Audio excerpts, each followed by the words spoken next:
are on the rise in the United States, and the effects directly influence almost every part of our daily lives. Every day, we go to gas stations and fill up our cars with gallons of gasoline, from 76 to Shell to Chevron and others. Our dependence on fossil fuels is undeniable and intertwined into almost every activity we do. Despite this reality, do you know where most of this gas comes from? Most of the people know about gasoline in the Middle East because of the war, but many have no clue about the sixth largest oil-producing country in the world. Since the country of Nigeria was first discovered for its oil potential in 1956, according to the National Geographic Special Report, Nigeria has remained poverty-stricken, vulnerable to violent attacks, and extremely reliant on its large oil companies such as Shell for survival. Since 1956, Nigeria has risen to the sixth largest oil producer in the world, generating $46 billion annually, as reported in 2005. However, Nigeria and its people remain in squalor and increasing environmental jeopardy. Since the country started producing billions via international oil companies, oil has only increased the country's problems. The stratification of classes is non-existent, as the poor get poorer and the rich gain more wealth. Major violent disputes have exploded over land rights between Shell, native landholders, and the government who receive kickbacks from the companies, and the government's payments from oil companies are so high that they no longer need taxes and are thus useless to the Nigerian people and vice versa. While Nigerian officials and oil companies continue to profit, the Nigerians who live in the western Niger Delta live without any electricity, running water, and a decrease in their fishing industry and other resources that they were able to sustain before Shell moved in. Despite making an annual $46 billion, the Nigerian GDP per capita was only $1,400 in 2005. This is the lowest of the top 10 oil companies in the world, according to the same National Geographic reference.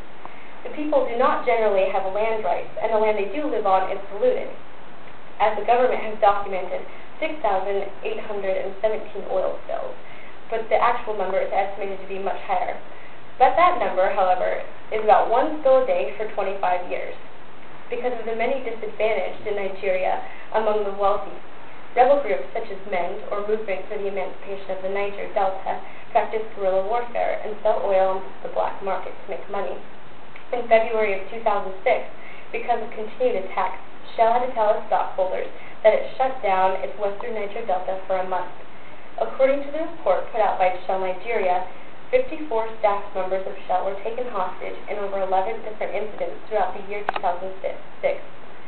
Only one staff member lost his life, however.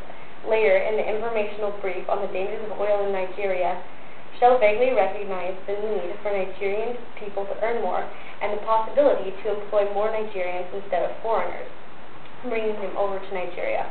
Since violent rebel groups continue to blow up oil pipes on land that the Nigerian government retains is owned by oil companies, internal problems between the government and the people have become more and more evident as it's risen to the surface. An example is in the small town of Odioma on the western Niger Delta. Outbursts of violence are no stranger to its citizens. According to the National Public Radio reporter Stephen Skeep, who spent a month there documenting his travels, clashes come often and are unpredictable. In early 2005, an unknown rebel group planned and carried out a boat attack related to oil rights, leaving 11 people dead, including government officials. Shortly after this attack occurred, the Nigerian military dispatched a small group to the town of Odioma, where the murderers had already escaped. However, the whole town was burned and 17 people were left dead by the military, despite the absence of the perpetrators. This is not the first time an event of this nature has occurred. Stockholders in Shell Nigeria have become uneasy at times.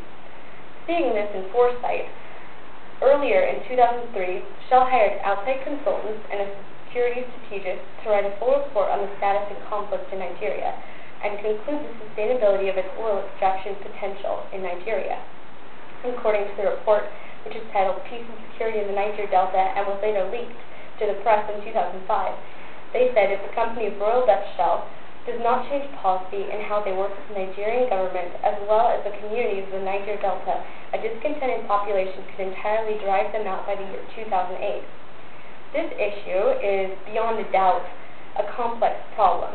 The wealth, first of all, must be spread about the land, and the land must be accounted for responsibly, not just sold to the person with the most money. as there are still disputes to who owns land which Shell is extracting oil from that branch back to tribal leader conflicts. Secondly, the rebel groups and black market activity must have negotiations with the government to prevent the building chaotic environment where only a gun or a foreigner hostage means power. Lastly, the oil companies and the government must change the policy regarding environmental regulations and oil spills for the sustainability of both Shell's oil and Nigeria's other natural resources after oil extraction is no longer possible in Nigeria. And thirdly, the Nigerian government must work to decrease the intimidation of small towns and innocent people, especially those of which are very ill-educated and poor. The responsibility lies with Shell because they provide a resource for a Western culture from an African origin. Their responsibility is to employ and distribute fairly, to profit responsibly from its resources and honestly, and to ensure a sustainable resource both for the United States and a place for the Nigerians to live after they're through. So next time you make a decision where to go to the pump, think of who you support, the power that you have, and if you go in 2008, maybe why the price is so high at Shell.